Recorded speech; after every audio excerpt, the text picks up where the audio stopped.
மேலே குதிச்சு தட்டில் எடுத்து தின்றதுமா. ஒன்று மட்டும் போடு. ஒன்று மட்டும் கொடுத்துரு. ஒன்று மட்டும் கொடுத்துரு போகட்டும். கீழே போடு, கையை கடிச்சிடும். புசுக்கு பெருசாக போடு. சாப்பிடுவானா?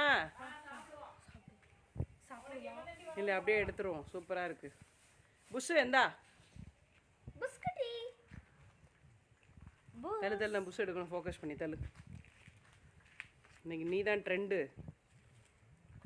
ஆகு சீக்கிரம். சாப்பிடு. செம்ம புஷு. புஷு செம்மையாக சாப்பிட்ற புஷு. பக்கத்தில் வைக்காத, கையை கடிச்சிடும். சாப்பிடும்போது கையை நீட்டக்கூடாது. டக்குன்னு தூக்கி போட்டு தான் சொன்னேன் அவனைய. பாப்பா அங்கே போடாத பாப்பா. புஷ் புஷ் புஸ்குட்டி. ஏய் பக்கத்தில் வைக்காத, கடிச்சிரும். இந்த புஸ்குட்டி. புஸ் புஸ் புஸ் கீழே போய்